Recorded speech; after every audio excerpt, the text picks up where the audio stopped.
And again, if you're just joining us, welcome to session 3 of the Social Distancing Network warm-up. I'm going to be doing as many of these as I can, hopefully on a daily basis. There'll be some times when I'm going to be away, but I'll let you know in advance when that's the case.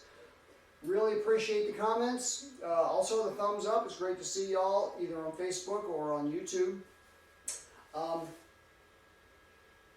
These exercises here, I'm really working to get these available publicly through either a Dropbox or a Google Drive, but I'm running into some roadblocks on how to do that. I welcome any input on workarounds, because right now when people click it, they're getting a bunch of zeros and ones in code rather than it just opening up into their apps.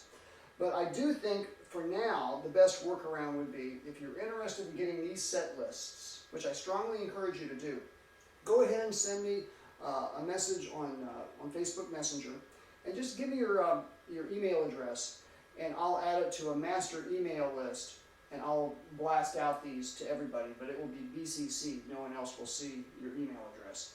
But that might be the best way to do it, just an old-fashioned email attachment, because I know for a fact that if you open it up as an email attachment, you can get it right into your app. And it's super easy. The grooves are preloaded.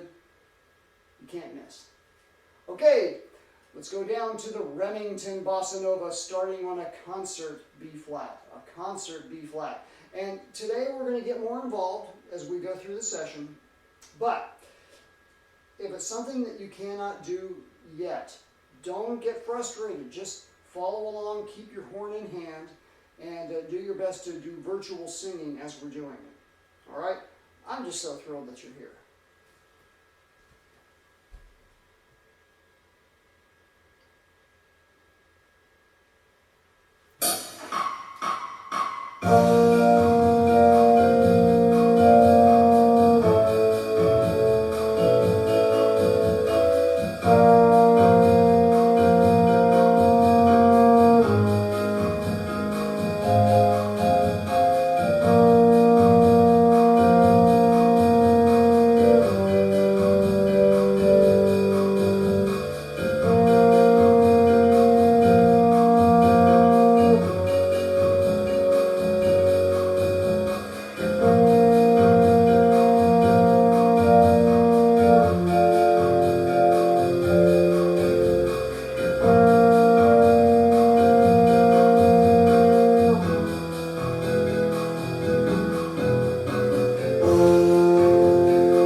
Smooth, straight airflow, always being aware of pitch.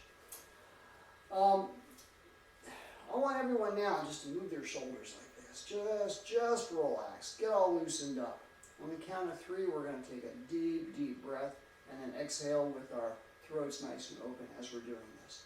1, 2, 3. Let's do that again. 1, 2, 3.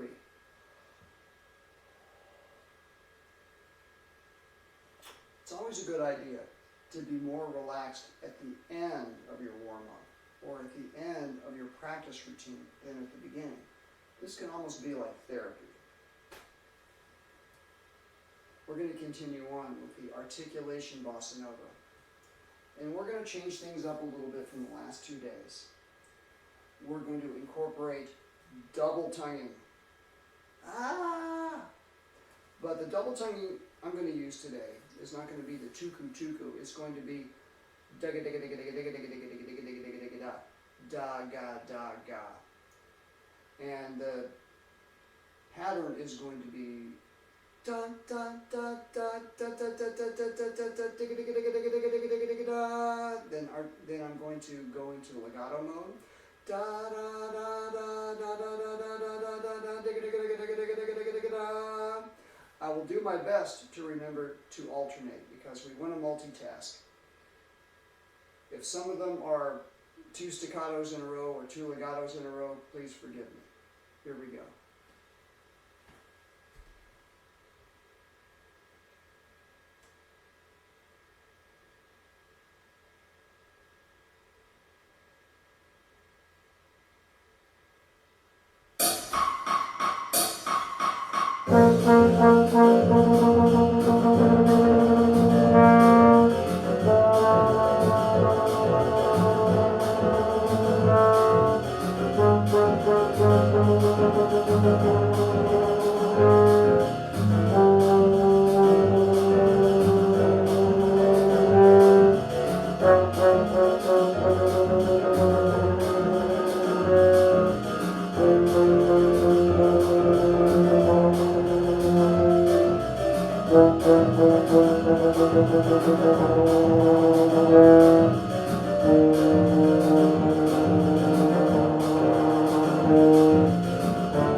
How's everyone's tongues doing?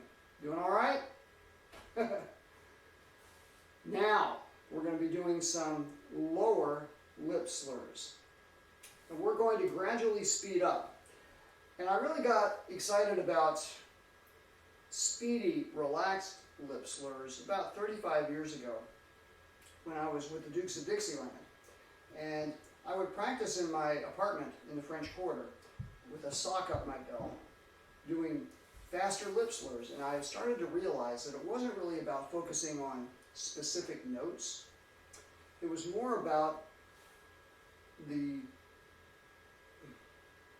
what was going on inside my jaw, making sure that the embouchure, the surface area on the mouthpiece, stayed constant. But I could also go and then I figured that I could move it faster. And then maybe double it. So we're going to do a little bit of that now. Focus more on the syllables, but also the break between the notes. And again, if you can't get it right now, that's totally fine. But just follow along. I think you're going to start to surprise yourself, though.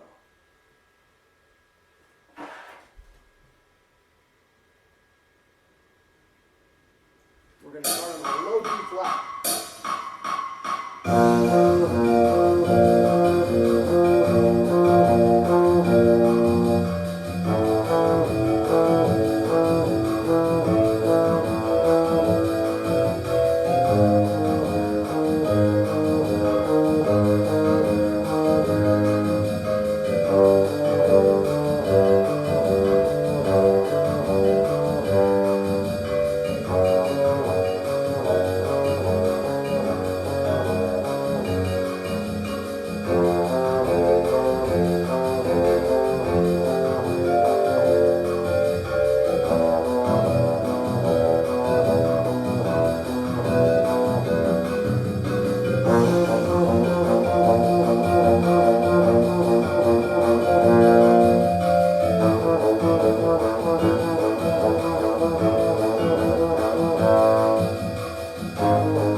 Was that fun? Again, we're going to get more and more relaxed as we go. Even though we're getting more involved, we're going to get more and more relaxed. In addition to working on the physical fundamentals of straight air, pitch, relaxation, we also want to get different areas of our brain engaged, again, for effective multitasking. Our time is so limited with family activities and work obligations. Whenever we practice, we have to be super efficient. So we're going to go next to something that we haven't done yet, and it's going to get a portion of our brains really involved, while we're also thinking about straight air, legato tonguing, and getting a good sound.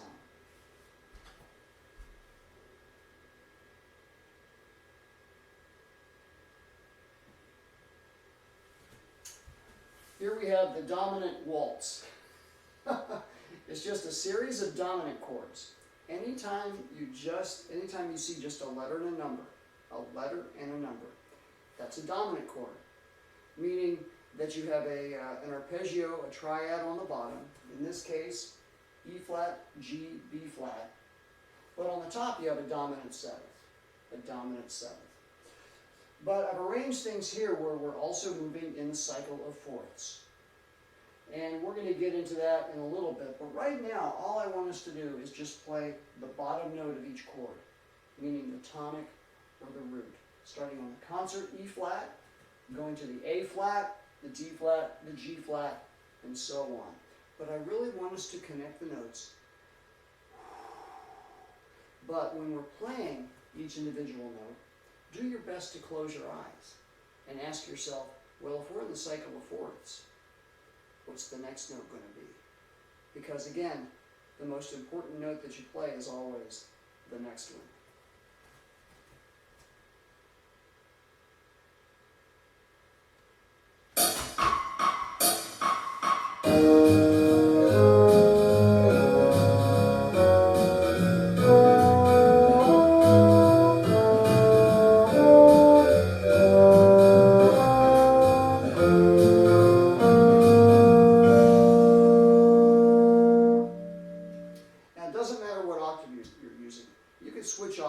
probably will. I know I'm going to. Okay, now let's talk a little bit more about the dominant chords. The third and the seventh of the chord are the color tones.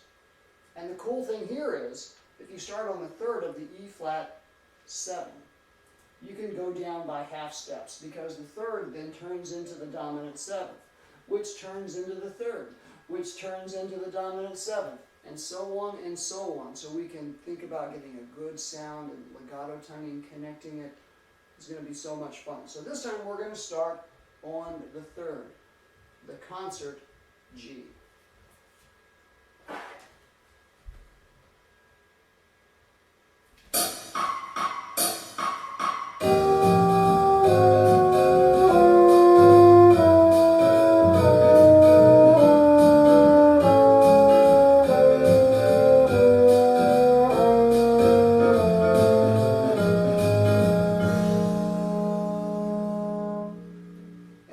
Up on that dominant 7th of the B flat 7. I like that sound. Now let's go to the other color tone, which is going to be the dominant 7th. Here, starting on the E flat 7, we're going to start on the D flat. And we can do the same thing here. Again, because it's the cycle of fourths, we can just go down by half step. And we're going to connect the notes.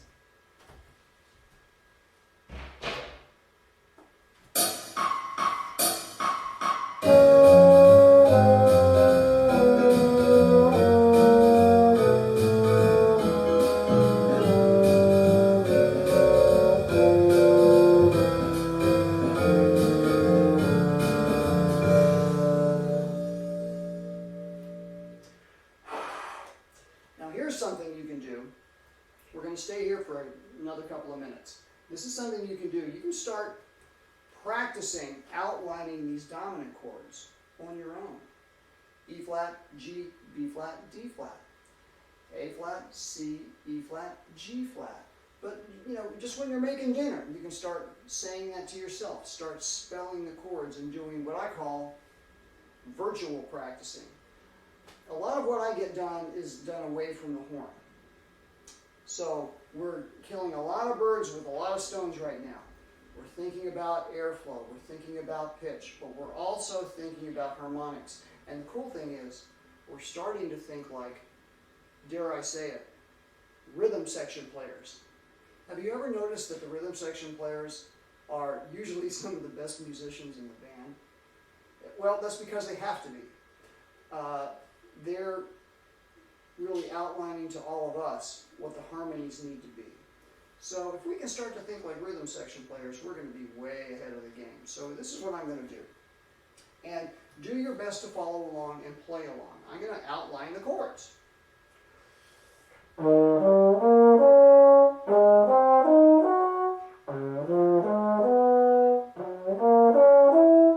And so on. I'm going to play along with the track though. And we're going to connect the measures. So do your best to play along. If you can get all of it, fantastic. If not, don't sweat it. Just move the slide or move your fingers and sing along, and later on rewind it and see if you can catch a little more of it.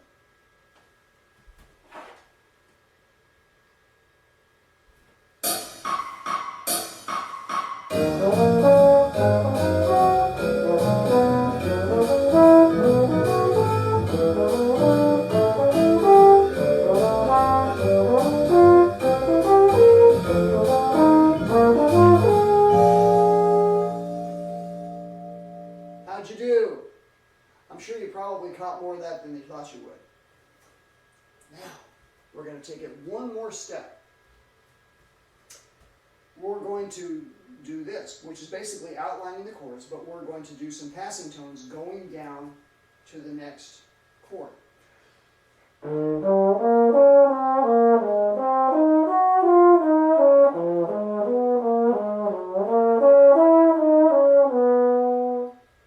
All the way through it. Here we go.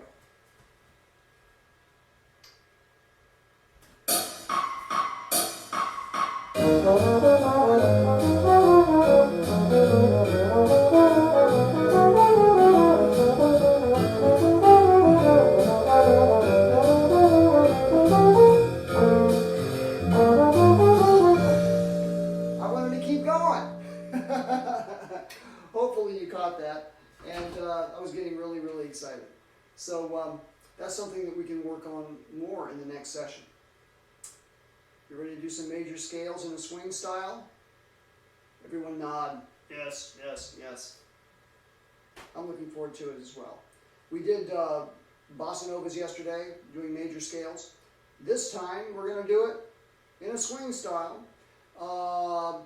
And we're going to do it first, just working the scales. And then we're going to do some call and response like we did yesterday. But I'm only going to use the notes in each major scale. And we're not going to move in the cycle of fourths this time. We're going to move up chromatically. So before we do that again, let's keep relaxing. Keep relaxing. Get loosened up. Always remind ourselves how important relaxation is. Staying loose. Staying loose. It's easier to concentrate that way.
excited here. Now, if we do that again later, when we're doing just the quarter note scales, you might want to think about taking on the role of a bass player, okay?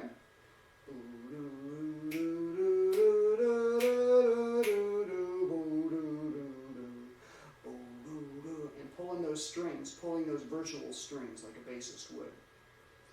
Now, it's time for some call and response. We're going to do that again. I'll play some ideas based solely on the key that we're in, and then I'll step back and go ahead and play what I'm doing or something similar to it if you can in the new key center. Here we go.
How's everyone doing?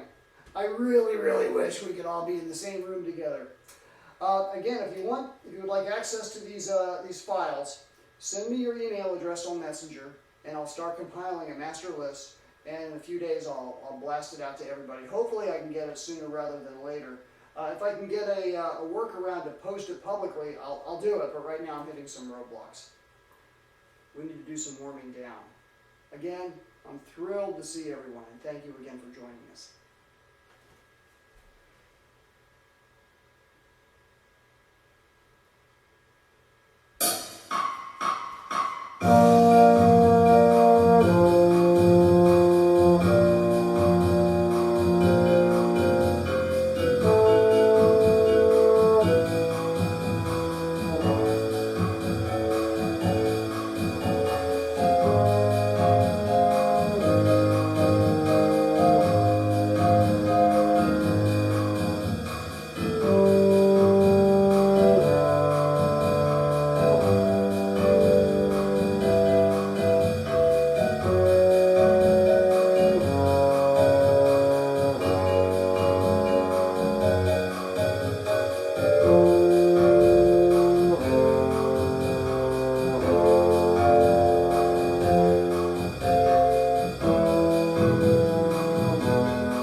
You had as much fun as I did today. And if you're enjoying what we're doing, please share the link, spread the word to your students and your colleagues, musicians of all ability levels, musicians of all ages. And we will see you tomorrow at 11. Take care of each other, and stay safe. Bye-bye.